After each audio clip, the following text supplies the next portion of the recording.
अस्सलाम वालेकुम। Programme night addition में हम आपको खुशामदीद कहते हैं। नाज़रीन, इलेक्शन कमीशन का आज एक अहम इजलास हुआ जिसकी सदारत जनाब Sikandar Sultan Raja chief election commissioner of Pakistan ने की। ये एक प्रेस रिलीज़ है जो इलेक्शन कमीशन की तरफ से जारी हुई। उसमें क्या लिखा है ये मैं आपको बता रही हूँ। इजलास में मेंबरान इलेक्शन कमीशन जनाब निसार अहमद दुरानी और शाह मोहम्मद जतोई के अलावा इलेक्शन कमीशन के जो सीनियर ऑफिसर्स थे वो इसमें शरीक हुए। इस इजलास में इलेक्शन कमीशन और चीफ इलेक्शन कमिश्नर पर लगाए गए जो इल्ज़ामात हैं उस पर बात हुई। इलेक्शन कमीशन ने इन इल्ज़ामात की भरपूर अल्फाज में तरदीद की, उन्हें मुस्तरद किया। इस प्रेस रिलीज़ में कहा गया है कि सदर पाकिस्तान और सेनेट स्टैंडिंग कमेटी की मीटिंग के दौरान वफाकी वज़ीर रेलवे जनाब मोहम्मद आज़म खान सवाती की तरफ से इलेक्शन कमीशन पर जो इल्ज़ामात आयद किए गए हैं उन पर सबूत मांगने का फैसला किया गया है। फिर इसके अलावा जनाब फवाद चौधरी की तरफ से प्रेस ब्रीफिंग के दौरान इलेक्शन कमीशन और चीफ इलेक्शन कमीशन पर जिन अल्फाज में इल्ज़ाम तराशी की गई, इस पर इलेक्शन कमीशन ने फैसला किया है कि दोनों वज़रा को नोटिस जारी किए जाएं ताकि इस सिलसिले में मजीद कार्रवाई अमल में लाई जा सके। इलेक्शन कमीशन ने इस हवाले से पैमरा से भी मुतल्लिका जो रिकॉर्ड है ये तलब किया है। अब इल्ज़ामात आप सब जानते हैं कि फवाद चौधरी साहब कह चुके हैं कि चीफ इलेक्शन कमीशन सियासत करना चाहते हैं तो अहदा छोड़कर इलेक्शन जो है ना वो लड़ें, और आज़म सवाती साहब ये कह चुके हैं ऐसे इदारों को आग लगाएं। आज़म सवाती की कायमा कमेटी इजलास में उन्होंने जब शिरकत की इलेक्शन कमीशन पर भरपूर उन्होंने तनकीद किया। बात यह है नाजरीन कि जो हुकूमत है ये मैं ना मांगू की एक स्ट्रेटजी है उस पर लगी है। मैं ना मानूँ मीडिया बिल पर अगर बात करें तमाम सहाफ़ती तंजीमें हत्ता कि अपोजिशन भी एहतजाज कर रही है, लेकिन हुकूमत मैं ना मानू पर लगी है। यकसा निज़ाम तालीम पर पब्लिशर्स मान रहे हैं, ना प्राइवेट स्कूल मान रहे हैं, हत्ता कि वालिदैन भी इनकारी हैं, लेकिन हुकूमत मैं ना मानू की स्ट्रेटजी पर लगी है। इलेक्ट्रॉनिक वोटिंग मशीनें लाने पर अपोजिशन एहतजाज कर रही है। इलेक्शन कमीशन एतराज़ात कर रहा है। इन एतराज़ात के जवाब में हुकूमत जो है वो इल्ज़ामात लगा रही है और मैं ना मानू की पॉलिसी पर लगी है। इलेक्शन इस्लाहात के नाम पर ओवरसीज़ पाकिस्तानियों के वोट डालने पर एतराज़ात करने के अलावा EVM मशीन के ज़रिए वोट कास्ट करने की हुकूमती तजवीज़ पर इलेक्शन कमीशन ऑफ पाकिस्तान ने एक नहीं दो नहीं पूरे 37 एतराज़ात लगाए हैं। साथ ये भी बताया है कि मशीन को न सिर्फ हैक किया जा सकता है बल्कि इसके सॉफ्टवेयर को भी तब्दील किया जा सकता है, इसमें भी तब्दीली की जा सकती है। अब इलेक्शन कमीशन का ये भी मानना है कि इतने कम वक्त में आम इंतखाबात के लिए लाखों मशीनों का बंदोबस्त करना भी मुमकिन नहीं है। अब इन एतराज़ात के बाद अपोजिशन के वोटिंग मशीनों के खिलाफ मौक़िफ़ में बहुत ज़्यादा मजबूती आ गई है, लेकिन हुकूमत मानने को तैयार नहीं है, बल्कि हुकूमती वज़रा ने इलेक्शन कमीशन के एतराज़ात का जवाब देने के बजाय उन पर इल्ज़ामात लगाना शुरू कर दिए हैं। अब इन इल्ज़ामात पर जवाब मांगा है इलेक्शन कमीशन ने। आखिर हुकूमत इदारों के साथ कन्फ्रंटेशन की जानिब क्यों बढ़ रही है? माजी में हमने देखा नून लीग भी ये करती रही, खमियाजा भुगतना पड़ा। पीपल्स पार्टी ये करती रही, खमियाजा भुगतना पड़ा। अगर इसी पॉलिसी पर अगर तहरीक इंसाफ चलेगी तो क्या तहरीक इंसाफ का अंजाम भी वही होगा? मैं बात करूंगी, मुझे ज्वाइन कर रहे हैं वज़ीर मुमलिकत बराए पार्लिमानी उमूर अली मोहम्मद खान साहब। अस्सलाम वालेकुम, बहुत बहुत शुक्रिया अली मोहम्मद खान साहब आपका, thank you very much. Ali Mohammad Khan sahab, वालेकुम सलाम। आज जो इलेक्शन कमीशन ने फैसला किया है इन दो वफाकी वज़रा को नोटिस जारी करने का, क्या समझा जाए कि हुकूमत क्यों इदारों के साथ कन्फ्रंटेशन कर रही है? अगर इलेक्शन कमीशन एतराज़ात उठा रही है EVM मशीन पर, तो बजाय इनके कि इन एतराज़ात का जवाब दिया जाए, हुकूमत इल्ज़ामात पर क्यों उतर आई है?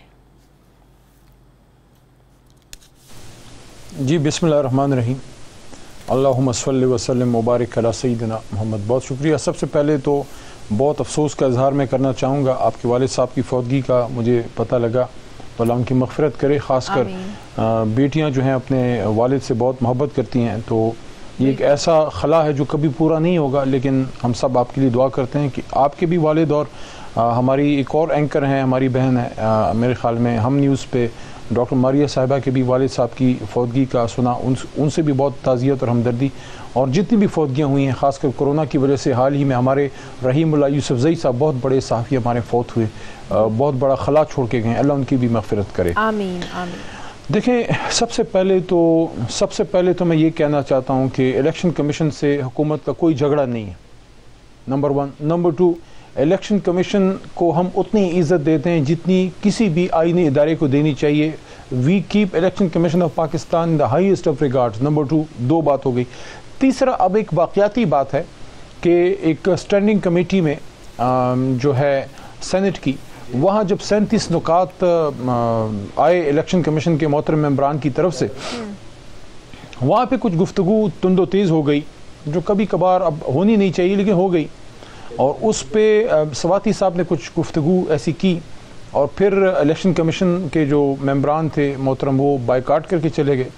तो मोहतरम जो है आज़म सवाती साहब हमारे बड़े सीनियर मिनिस्टर हैं, मोहतरम जो हमारे चेयरमैन हैं, उन्होंने फिर हमें, मुझे और कमरान मुर्तज़ा साहब को भेजा मनाने के लिए, लेकिन इलेक्शन कमीशन के जो दोस्त थे वो बुरा मान के चले गए। तो ये एक ऐसी चीज़ थी जो मैं ये समझता हूँ कि जो इल्ज़ामात वहाँ पे लगे और जो तुंदो तेज़ जुमले वहाँ एक्सचेंज हुए वो नहीं होने चाहिए, लेकिन बाज़ औक़ात इन द प्रोसीडिंग्स कभी कभार ऐसा कुछ हो जाता है। लेकिन वो प्रोसीडिंग ऐसी थी जो कि प्रिविलेज थी जिस पे सवाती साहब को आप वहाँ जी। फवाद चौधरी साहब आज एक टेलीविज़न पर ये कह रहे थे कि जो इल्ज़ामात का जवाब मांग रहे हैं ना इलेक्शन कमीशन, ये मेरी कोई ज़ाती राय नहीं है। वो कह रहे थे कि ये जो इल्ज़ामात हैं, ये जो बातें हैं, ये पूरी कैबिनेट, वो विफाकी काबीना की बात कर रहे थे कि ये उनका पॉइंट ऑफ व्यू है। वो कह रहे थे मेरी ज़ाती राय नहीं है।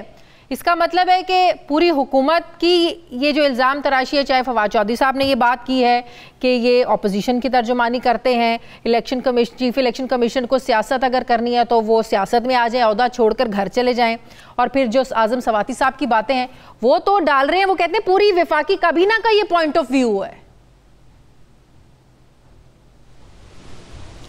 देखिए, इस वक्त जो मेन इशू है वो है जो इलेक्टोरल रिफॉर्म्स थे जिसमें EVM और आई वोटिंग जो ओवरसीज़ पाकिस्तानीज़ का है, और वो हमारे मोहतरम वज़ीर-ए-आज़म पाकिस्तान जनाब इमरान खान साहब के बहुत ही दिल के करीब है कि हम ओवरसीज़ पाकिस्तानीज़ को वोट का राइट दें, और मत बोलें कि ये जो है जो इलेक्टोरल लॉज हैं 2017 का जो एक्ट है तो उस वो पाबंद भी करता है। ज़िम्मेदारी है कि पायलट प्रोजेक्ट्स जो हैं वो रन किए जाएं और उनको हम मौका दें वोट डालने का। और जो EVM है वो इसलिए कि अभी हाल ही में जो बल्दियाती इलेक्शन ये कैंट का भी हुआ है, वहाँ नौशहरे से भी जो है परवेज़ खान खटक साहब ने वो क्लेम कर रहे हैं कि कुछ उन्होंने जाली वोट वहाँ पे भी पकड़े हैं। तो इसका एक ही हल है कि हम टेक्नोलॉजी की तरफ जाएं, इलेक्ट्रॉनिक वोटिंग मशीन्स की तरफ जाएं। ये बातें सारी अपनी जगह, ये इल्जामात क्या विफाकी पूरी विफाकी कैबिनेट की तरफ से हैं? क्या पूरी विफाकी काबीना की यही सोच है इलेक्शन कमीशन के बारे में, जो बात आज फवाद चौधरी साहब ने एक टीवी चैनल पर की कि ये पूरी काबीना का पॉइंट ऑफ व्यू है?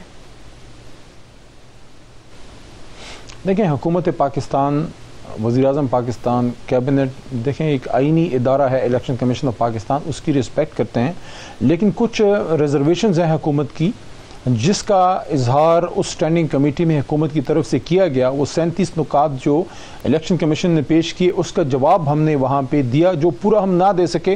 वो हालात इस तरह के हो गए कि वो पूरा हम डिटेल में जवाब उधर ना दे सके, लेकिन हम ये बिल्कुल स्ट्रांगली समझते हैं कि अगर हुकूमत की सपोर्ट है इलेक्शन कमीशन को, जो कि है, तो इलेक्शन कमीशन अगर दिल से करे तो बहुत हद तक पॉसिबल है कि EVM की तरफ हम जा सकें। उसके टेस्ट रन भी किए जा सकते हैं छोटे इलेक्शंस में, बल्दियाती जो शायद आने वाले हैं, साथ में बाई इलेक्शंस में हम इसको टेस्ट कर सकते हैं। और ये एक ऐसी चीज़ें देखें जो साथ में हिंदुस्तान में इसको बड़े अरसे से किया जा रहा है, बहुत से वेस्टर्न कंट्रीज़ में ये किया जा रहा है।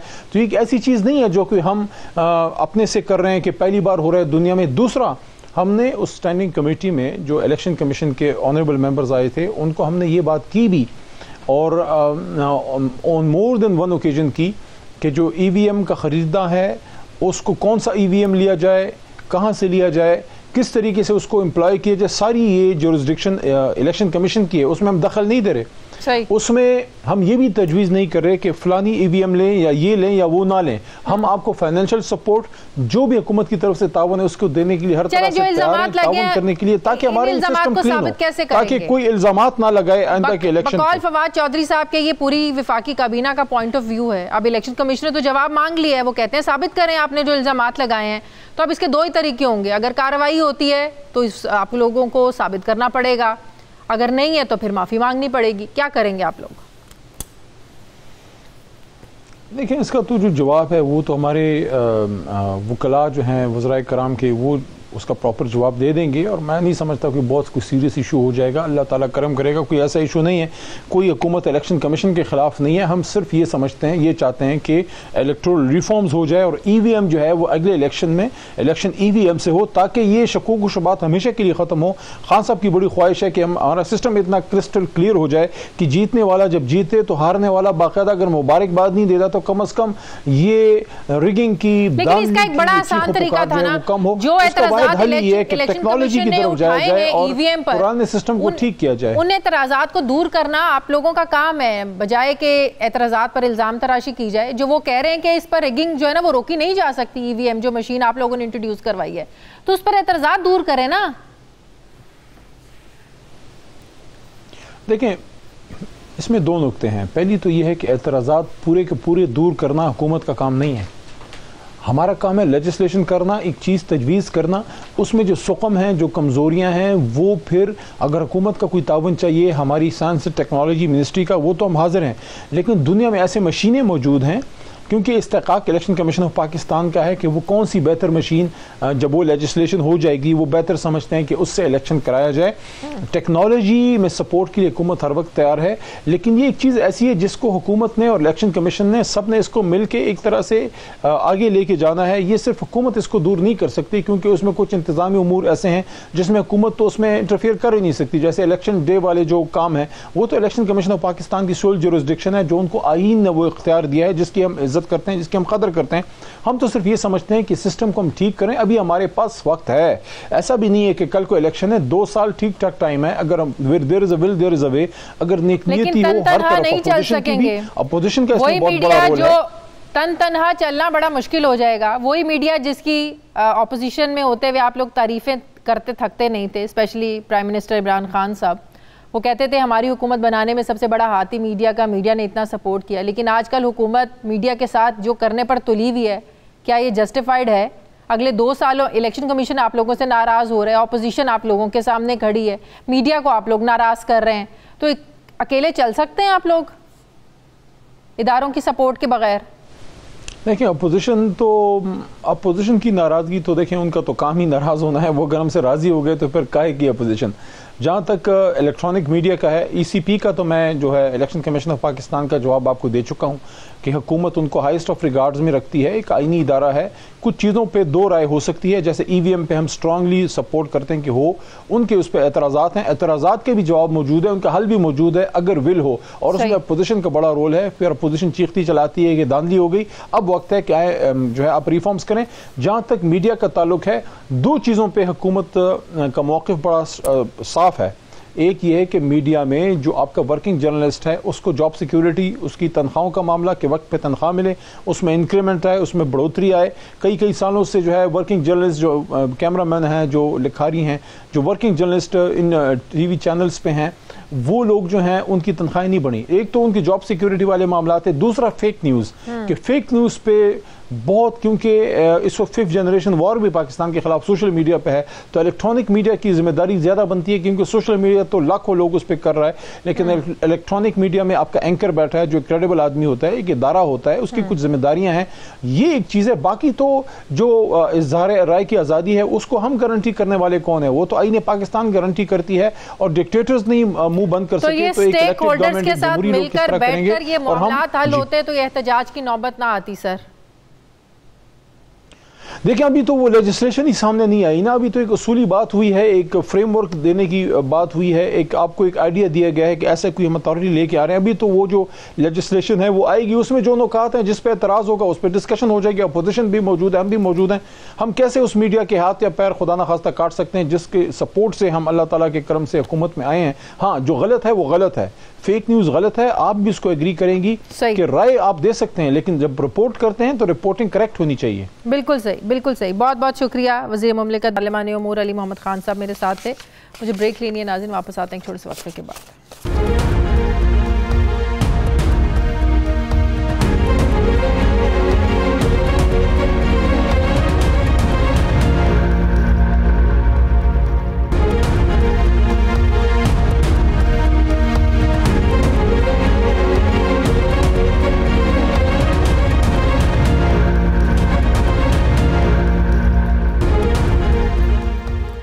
ब्रेक के बाद एक बार फिर से आपको खुशामदीद कहते हैं। नाज़रीन, मुझे ज्वाइन करें पाकिस्तान पीपल्स पार्टी के सीनियर रहनुमा माहिर कानून बैरिस्टर चौधरी एतजाज़ अहसन साहब। अस्सलाम वालेकुम, बहुत बहुत शुक्रिया चौधरी साहब आपका।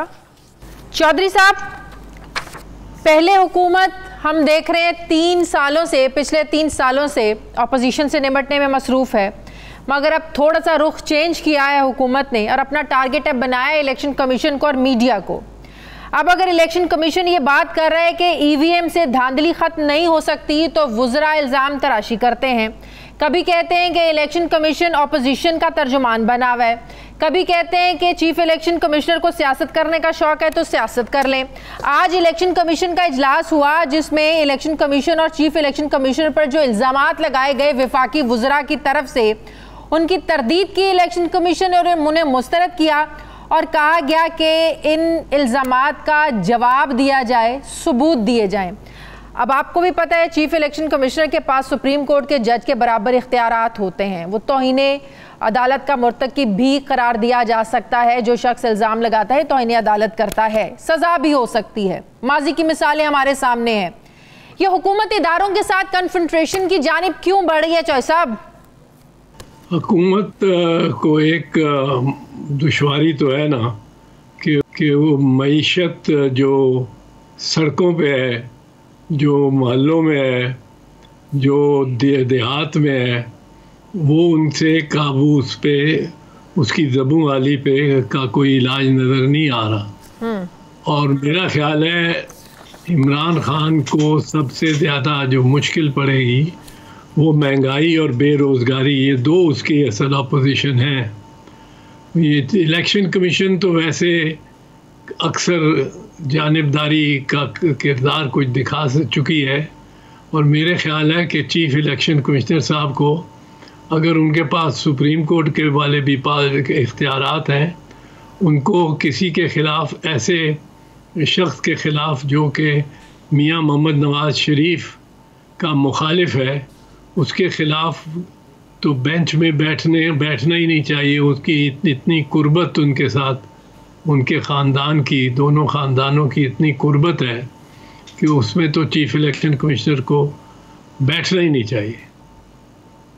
सही नहीं, ये तो ठीक है, ये तो एक अलग मामला है। चीफ इलेक्शन कमिश्नर की शरीफ ख़ानदान से जो कुर्बत है वो एक अलग मामला है, लेकिन जो वुज़रा इलेक्शन कमीशन पर इल्ज़ामात लगा रहे हैं, ये कोई जस्टिफिकेशन तो नहीं है चौधरी साहब? नहीं, ये वुज़रा तो समझ नहीं, मुझे तो इनकी अकल पे ही शक पड़ता है बहुत सारा। ये ऐसे बयानात दे देते हैं जिनसे सारा ही मतलब है अपने खिलाफ ही वो जो जाती हैं बातें। हाँ। ऐसे बयानात पर बयान देने का इनको बड़ा ही शौक है, बहुत ही शौक है। वो अभी तो एक साहब चूंकि चले गए, रेलवे से चले गए हैं दाखिला में, नहीं तो शेख रशीद साहब गए ना, अब आजम सवाती साहब और फवाद चौधरी साहब को जो है ना वो नोटिस जारी कर रहा है इलेक्शन कमीशन। नोटिस जारी हुआ है। मैं वैसे कह रहा हूँ कि उनको भी बहुत शौक था बोलने का। अब शुक्र है वो वजारत दाखिला में जाके उन्होंने, उनको कुछ इशारे मिले हैं कि इतनी ज़्यादा बातें नहीं करनी चाहिए, और जो मुखालिफ हमारे हैं और जो ऐसी ताकतें हैं जो कि पाकिस्तान को नुकसान पहुंचाने चाहती हैं, उनको तो ये खुद वुज़रा खुद बातें कर के और ज़्यादा बातें कर के उनका फ़ायदा उठाते हैं, उनको अपने मुखालफों को फ़ायदा पहुंचाते हैं। अब आप देखें ना, जिस जो वज़ीर आज़म ही कहे और वज़ीर रोज़ कहते रहे कसम खा के कि ये जेल जाएगा, फ़लाँ जेल जाएगा, फ़लाँ जेल जाएगा। वो भाई तुम्हें किस तरह पता लगा कि जेल जाएगा कि नहीं जाएगा? उसके ख़िलाफ़ मुकदमा बनता है नहीं बनता है, नैब जाने या अदालत जाने। बुनियादी तौर पे अदालत जानेगी, जब वो फैसला करेगी और अदालत बरी कर देगी तो फिर आपकी क्या शक्ल रह जाएगी। पर ये जी वो फलां जेल जाएगा, सारी ज़िंदगी जेल काटेगा, फलां जेल काटेगा, तो ये तो मुझे टेक्निकल चीज़ बताएं। आज फवाद चौधरी साहब टीवी टॉक शो में कह रहे थे कि इलेक्शन कमीशन मुकम्मल नहीं है, 2 मेंबरान नहीं हैं, पंजाब का एक मेंबर नहीं है, रिटायर्ड हो चुके हैं। केपीके के एक मेंबर रिटायर्ड हो चुके हैं। पंजाब से अल्ताफ इब्राहिम कुरैशी साहब रिटायर्ड हुए, केपीके से इरशाद कैसर साहब रिटायर्ड हुए। इस सिचुएशन में जब इलेक्शन कमीशन मुकम्मल नहीं है, 2 मेंबरान नहीं हैं, उनकी तैनातियां नहीं हुई हैं अभी तक, तो इस ऐसे इजलासों की और ऐसे नोटिस की कोई कानूनी हैसियत है? इसी को क्वेश्चन कर रहे थे आज फवाद चौधरी साहब। नहीं, उसकी नोटिस जारी करने का, तो नोटिस जारी तो करने में कोई ले तो लाल नहीं है, सही, लेकिन ट्रायल करने में क्या वो बेंच जो कि मुकम्मल नहीं है वो ट्रायल कर सकता है कि नहीं, ये बिल्कुल एक मामला है जिस पे बहस होगी। और मेरे ख्याल में भी वो नहीं कर सकते जब तक मुकम्मल ना हो। पर नोटिस जारी करना और उनको तलब करना वो ये कर सकते हैं। मतलब कि जवाब उनके मांगा खिलाफ जा सकता है। सजा नहीं दे सकते जब तक मुकम्मल ना हो, ना ही ट्रायल कर सकते हैं।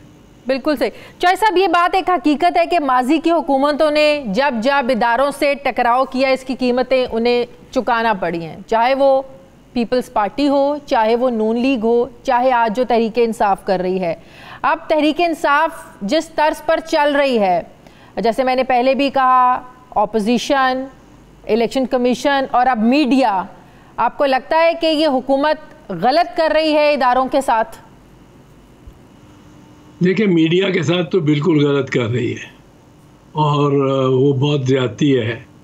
और एक मीडिया डेवलपमेंट अथॉरिटी बनाने की जो उनकी कोशिश है वो तो एक बड़ा स्याह कानून होगा और मीडिया को गैग करने के मुतरादिफ होगा। लेकिन ये इलेक्शन कमीशन के खिलाफ इन्होंने क्या सबूत निकाला है या क्यों बात की है, इसके बारे में मैं नहीं कुछ कह सकता।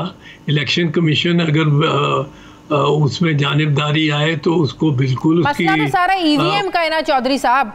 हुकूमत बज़िद है कि 2023 के इलेक्शन हमने ईवीएम के थ्रू ही करवाने हैं, जबकि इलेक्शन कमीशन ये एतराज उठा रहा है कि ईवीएम जो है वो धांधली नहीं रोक सकता, इससे धांधली हो सकती है, तो ये मुकम्मल जरिया नहीं है धांधली रोकने का। तो ये एतराज़ात हैं, इलेक्शन कमीशन के एतराज़ात हैं और हुकूमत के इल्ज़ामात हैं, मसला ईवीएम का है। इलेक्शन कमीशन ये फैसला नहीं कर सकती कि इलेक्शन ईवीएम से होगा या ईवीएम के किसी और तरीके पर्ची से होगा। ये इलेक्शन कमीशन का दायरा नहीं है। इलेक्शन कमीशन का दायरा है कि जो कानून बना हुआ हो उसके मुताबिक वो इलेक्शन कराए, वो खुद नहीं। अगर फ़र्ज़ कीजिए ईवीएम को अडॉप्ट कर लेती है पार्लियामेंट, फ़र्ज़ कीजिए सारी पार्लियामेंट मिलके बैठती है और ईवीएम को अडॉप्ट कर सकती है, तो इसकी मजाल है इलेक्शन कमीशन की कहे कि मैं इलेक्शन नहीं करा, मैं ईवीएम नहीं इस्तेमाल करेंगे। जब ऑपोजिशन नहीं मानेगी फिर तो मजाल होगी। नहीं, मैं बात आपको कर रहा हूँ कि फ़र्ज़ कीजिए आप इसका कानून देखें ना। कानून ये है कि इलेक्शन किस तरह होने हैं, वोट किस तरह पड़ना है, बैलेट किस तरह कटना है, उसका वो जो होता है काउंटर फॉइल किस तरह रखना है, कहाँ मोहर लगनी है, कहाँ अंगूठा लगना है, कहाँ उसने दस्तखत करने हैं वोटर ने, किस डब्बे में डालना है, ये तो सारा कानून बताता है। ये इलेक्शन कमीशन तो नहीं बताती। इलेक्शन कमीशन तो जो कानून बन गया है वो इनके अपने रूल्स जिस हद तक बना सकते हैं वही बना सकते हैं। उससे ये फैसला इलेक्शन कमीशन का नहीं है कि ईवीएम से वोट होगा या नहीं होगा। हुकूमत गलत करती हो सही करती हो, मैं एक बुनियादी बात कर रहा हूँ। ये ब्यूरोक्रेसीज जो है, ब्यूरोक्रेसीज ये हम अफसरशाही हम पे मुसल्लत हो जाती है। तीनों बड़ी सियासी जमातें जो हैं वो इसके, और मैं इसलिए तीनों की बात कर रहा हूँ कि मैं किसी के समझे मतलब है कि ये पीपल्स पार्टी के साथ, हमारे साथ भी ब्यूरोक्रेसी ने यही किया। नवाज शरीफ के साथ भी कमीशन बाइख्तियार है। भारत के इलेक्शन कमीशन की मिसालें पूरी दुनिया देती है, क्या हमारा इलेक्शन कमीशन उतना बाइख्तियार है? नहीं, उतना बाइख्तियार नहीं है इलेक्शन कमीशन भारत का। लेकिन इख्तियार इस्तेमाल करता है कानून के मुताबिक। कानून हमारा जो इलेक्शन कमीशन है ये अक्सर कानून से तजावत करके इख्तियारात इस्तेमाल करता है और ये कई दफ़ा हुआ है, ये 20 सालों से चल रहा है। और अब तो नून लीग वाले खुल के कह रहे हैं, उनका नोटिस क्यों नहीं लेती इलेक्शन कमीशन, जो बार बार कह रहे हैं कि इलेक्शन सारे चोरी हुए हैं और हमने भी चोरी किए हैं। वो ये कहते हैं हमने भी चोरी किए हैं और इलेक्शन चोरी होते हैं। इस पे नोटिस क्यों नहीं लेती इलेक्शन कमीशन?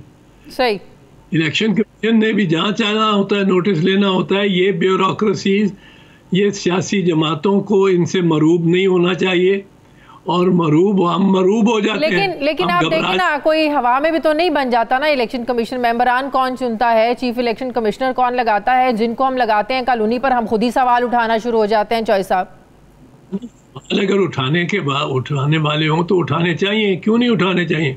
अगर मैंने लगाया है तो इसका ये मतलब तो नहीं कि उसके हर सफ़ेद और स्याह में मैं शरीक हो गया हूँ और मेरी जिम्मेदारी है वो स्याह करे वो सफ़ेद करे। ऐसी बात नहीं है।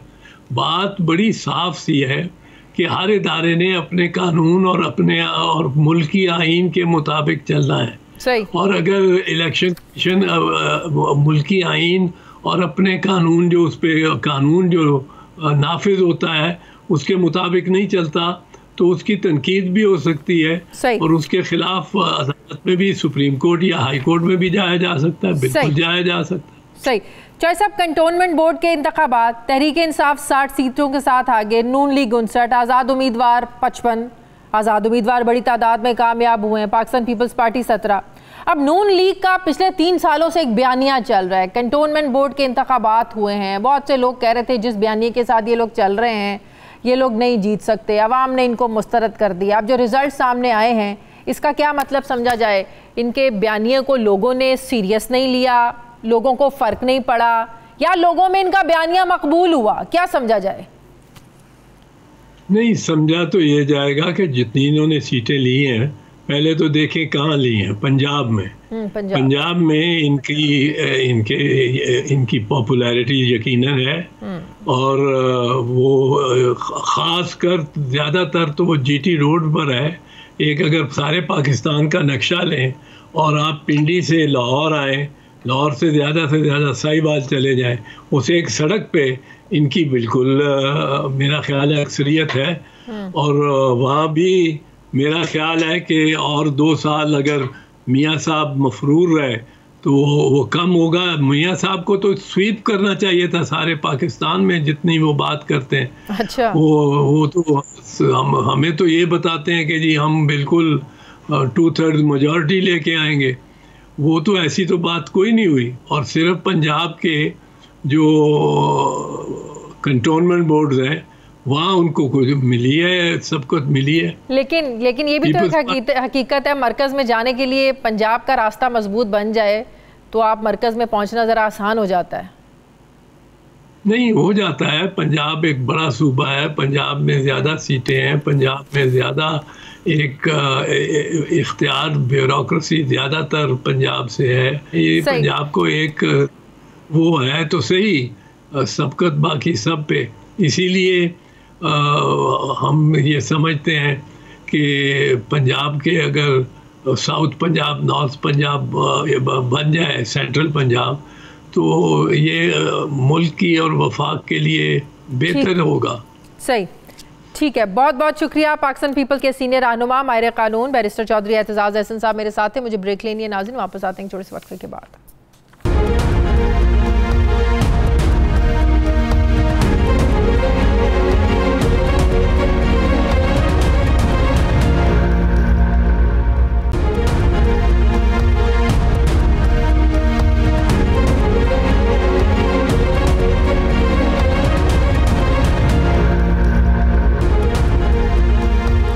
ब्रेक के बाद एक बार फिर से आपको खुशामदीद कहते हैं। नाज़रीन, अफगानिस्तान में तालिबान हुकूमत के वज़ीर ख़ारजा मौलवी अमीर ख़ान मुत्तकी ने आज एक प्रेस कॉन्फ्रेंस की और ये आलमी बिरादरी से अपील की कि सेहत, तालीम और इंफ्रास्ट्रक्चर की तामीर के लिए उनकी माली मदद की जाए।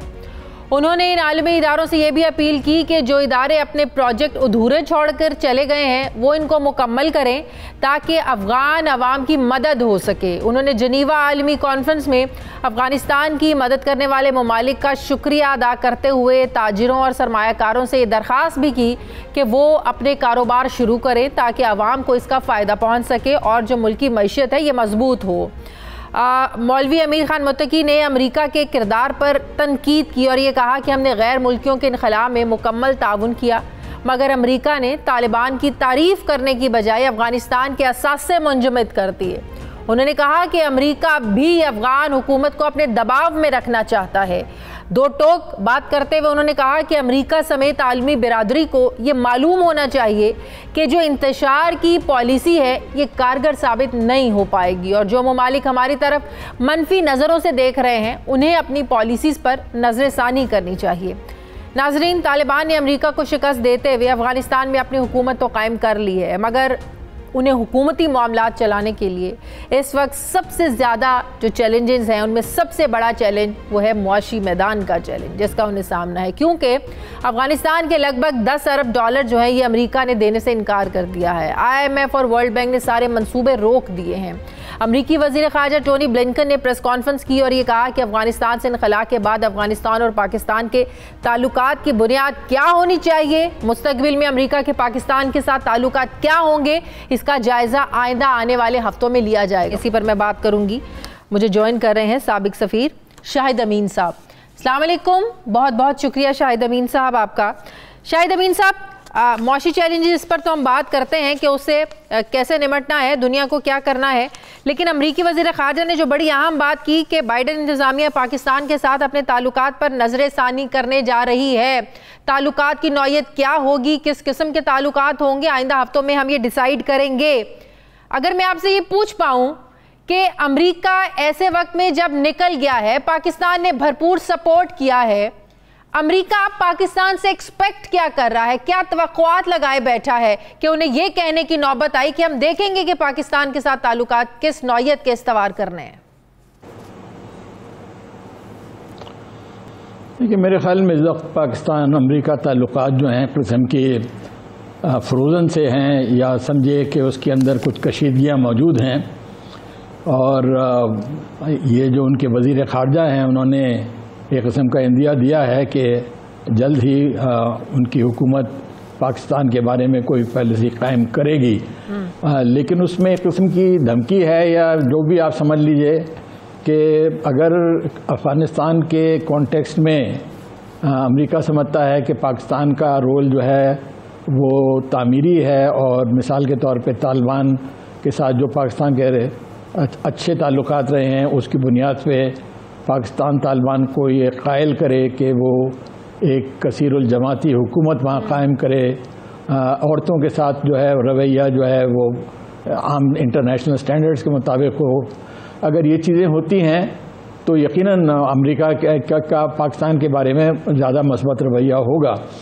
लेकिन अब देखिए, पाकिस्तान ने जो कुछ अब तक किया है वो मस्बत ही रहा है। हमने दोहा नेगोशिएशंस को मुमकिन बनाया है और भी हमने कई चीज़ें की तालिबान को मेज़ पे लाने के लिए, लेकिन ये समझना कि तालिबान हमारे से हमारे हुक्म पे चलेंगे या हमारे कहने पे अपनी पॉलिसियाँ तब्दील करेंगे, ये तो मेरे ख्याल में एक गैर मंतकी किस्म की तवक्को है। लेकिन यकीनन हमारी कोशिश ये भी बड़ी गैर संजीदा सी बात है कि पूरी दुनिया को अफगानिस्तान में ख़वातीन के हुकूक की जो है ना वो बहुत ज़्यादा नज़र आ रहे हैं कि वहाँ पर जब तक अफ़गानिस्तान में ख़वातीन को हुकूक नहीं मिलेंगे दुनिया साथ देने की नज़र ही नहीं देगी साथ।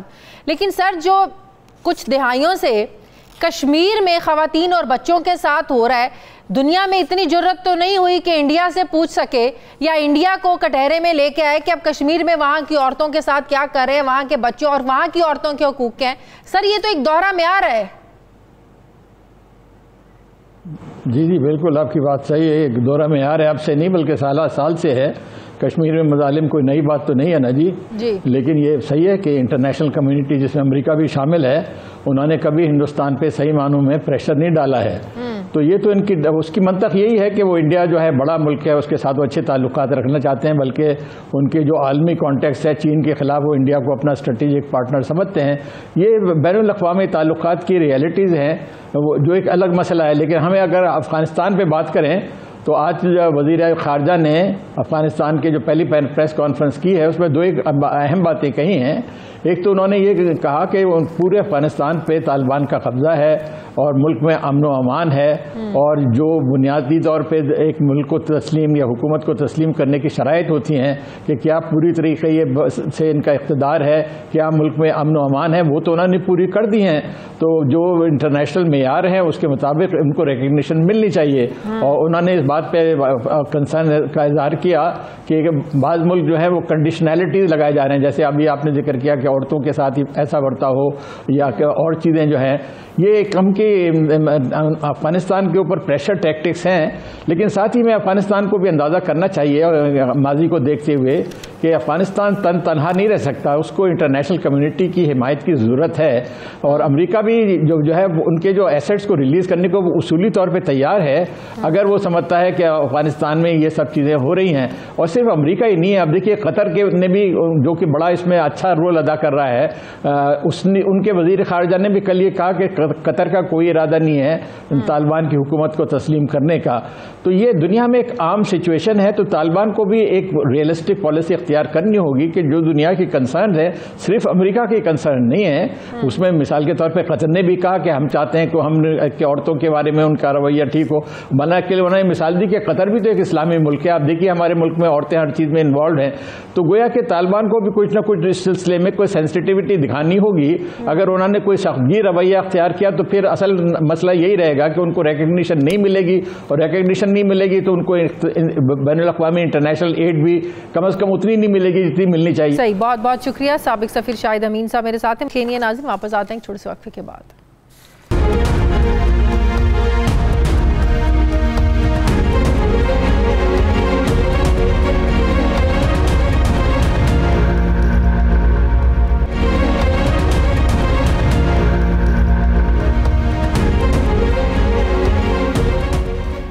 ब्रेक के बाद एक बार फिर से आपको खुशामदीद कहते हैं। नाजरीन, कोरोना ने जहां पूरी दुनिया के मामूलाते ज़िंदगी को बदल कर रख दिया है, वहीं पाकिस्तान में भी निज़ाम ज़िंदगी में ज़ाहिर बड़ी तब्दीलियाँ आई हैं। खुसूसी तौर पर शोबा तालीम इससे शदीद मुतासिर हुआ है।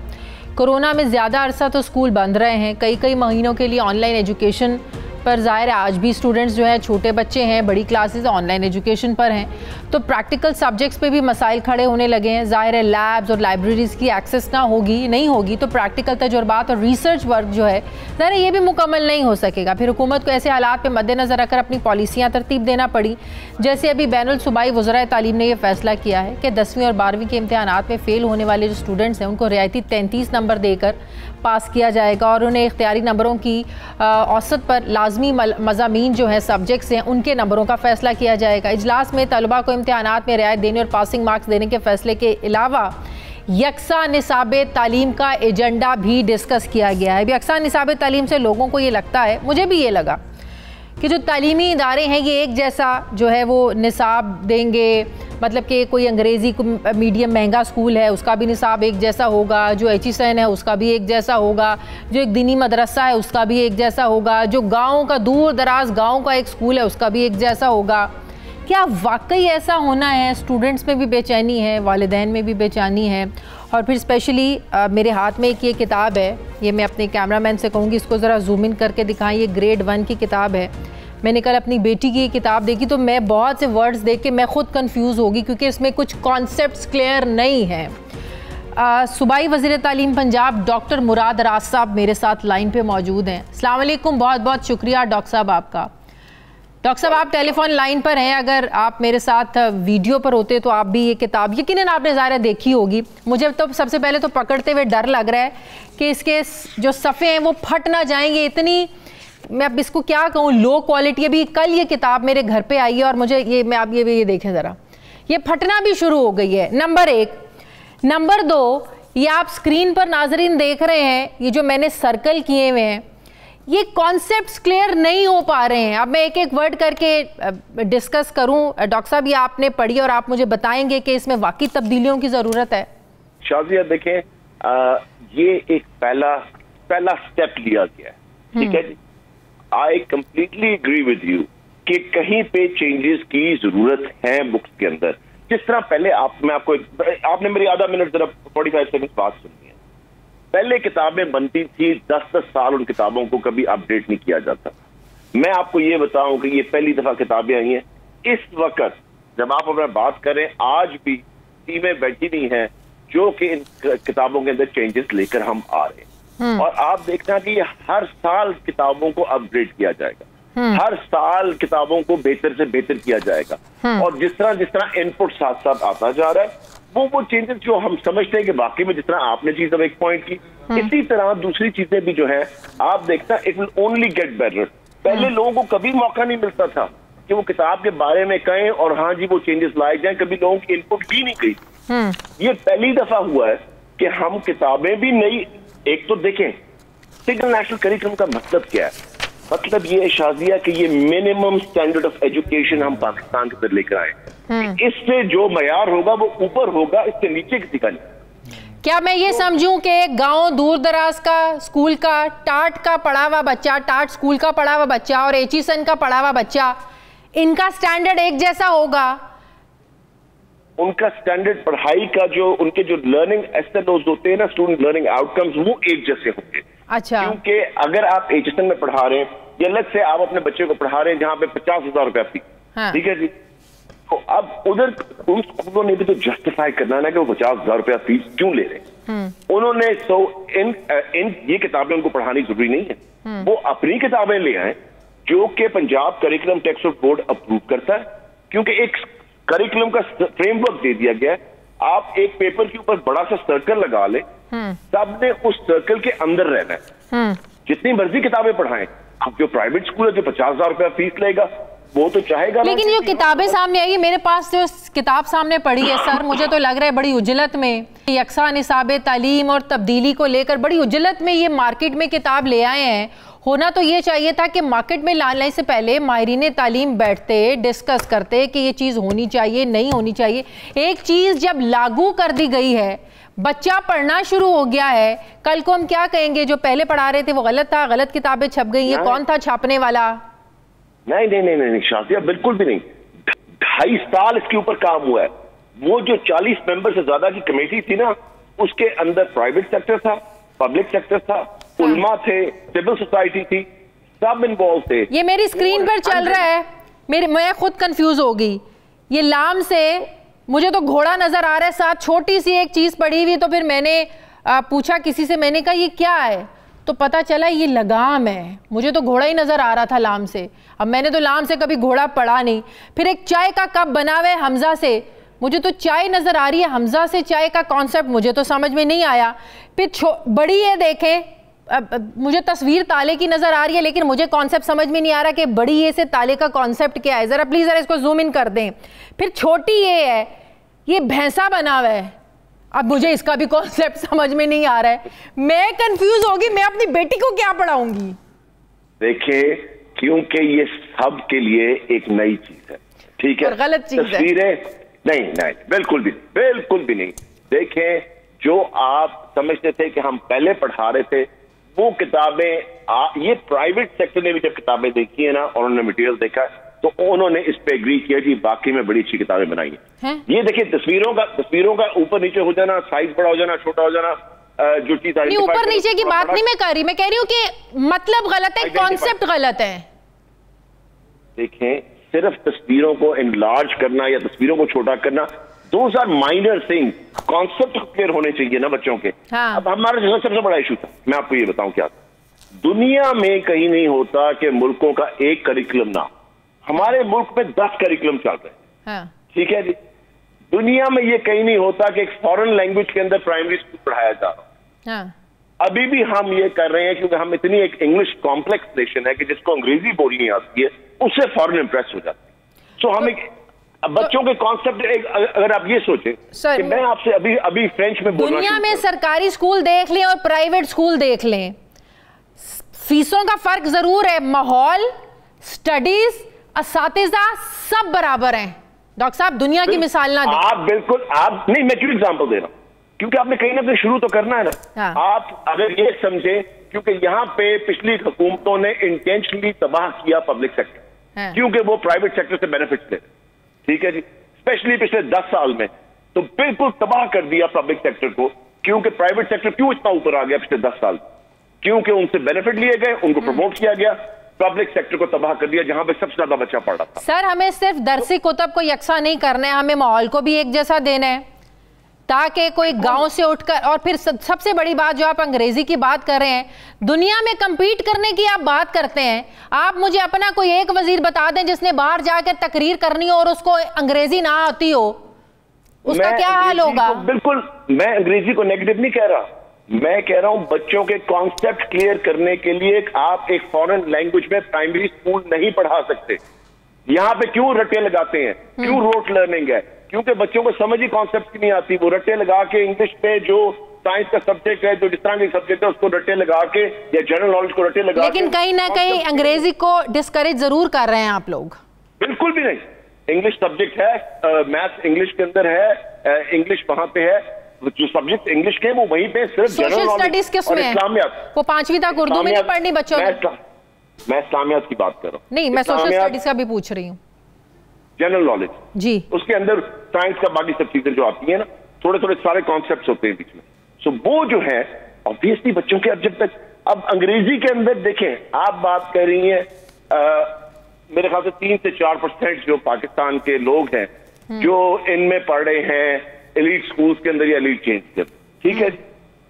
बाकी सारा जो 95% है, आप बाकी मुल्क को बिल्कुल इग्नोर कर दें। सर मैं चाहती हूं कि जो लाहौर के एक एलीट स्कूल में पढ़ने वाला बच्चा है, अगर वो बाहर जाके नौकरी उसको मिल सकती है, तो जो एक गांव का बच्चा उसको भी बाहर जाके जो है ना उसी स्टैंडर्ड की नौकरी मिले, इंशाल्लाह ताला मिलेगी। सर इसके लिए बहुत ज्यादा तब्दीली की जरूरत है, सिर्फ किताबें बदलने से ये सब कुछ नहीं होगा। बिल्कुल आप ठीक कह रही हैं, किताबें सिर्फ एक चीज है। इसके लिए देखें, सब कहते हैं जी कि ये करने की क्या जरूरत थी, आप आउट ऑफ स्कूल चिल्ड्रन पे क्यों नहीं काम करें, किसी और चीज पे काम। हम 10 चीजों पे काम करें at the same time. It's not one thing we are working on. आप ये तो नहीं कर सकते हाँ जी मैं 3 साल में सिर्फ मैं बैठ के किताबें बदलने के ऊपर 2.5 साल से काम कर रहा हूँ, बिल्कुल भी नहीं।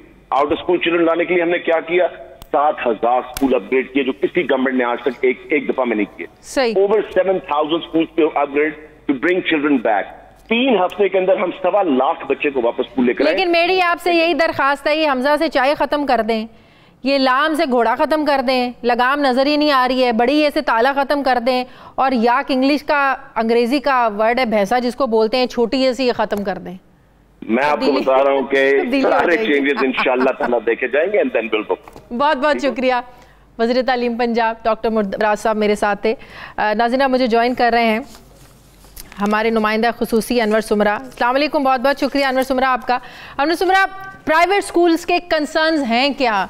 ये जो किताबें मार्केट में लाई गई हैं, यकसा निसाब तालीम है, वालिदैन और जो प्राइवेट स्कूल एसोसिएशन हैं वो तो मुत्तफ़िक ही नहीं है इससे। जी देखें, बात यह है शाजिया कि ये जब वज़ीर-ए-आज़म पाकिस्तान इमरान खान जब हुकूमत में आए तो उन्होंने कहा एक कौम और एक निसाब होगा, और वो तमाम प्राइवेट स्कूलों में, सरकारी स्कूलों में और दीनी मदारस में पढ़ाया जाएगा। इसके लिए एक नेशनल करिकुलम काउंसिल बनाई गई जिसमें वफाकी जो मिनिस्टर थे तालीम के उनको सरबराह बनाया गया, और तमाम सूबाई वज़राए तालीम और सूबाई सेक्रेटरीज तालीम को उनका मेंबर बनाया गया। इस पर काम शुरू किया गया, और काम ये शुरू किया गया कि निसाब जो है वो एक निसाब होगा तो ये कौम तरक्की करेगी। अब इशू आता है इसकी इम्प्लीमेंटेशन, और इस निसाब पर जो निजी स्कूल हैं, जो एलीट क्लास स्कूल हैं, उनकी क्या रिजर्वेशंस हैं, उन्होंने क्या पॉइंट इन पर उठाए हैं।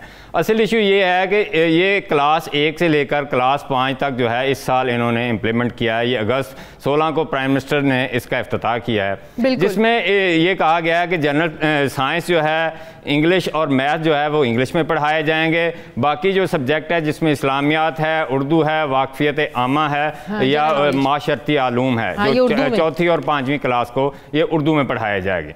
और इसके अलावा जो है बाकी अगर कोई एलीट क्लास स्कूल या निजी स्कूल कोई सब्जेक्ट पढ़ाना चाहता है तो वो सप्लीमेंट्री रीडिंग मटेरियल के तौर पर पढ़ाया जाएगा।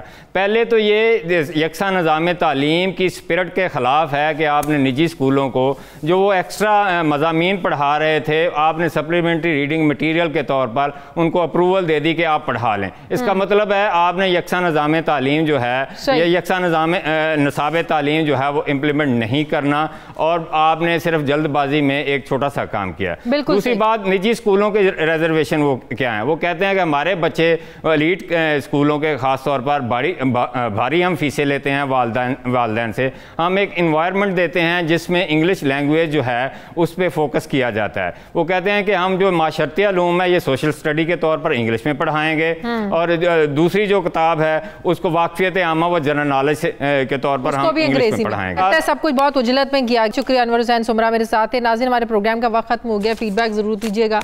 अपना ख्याल रखिएगा। मुझे इजाज़त दीजिए। अल्लाह हाफ़िज़।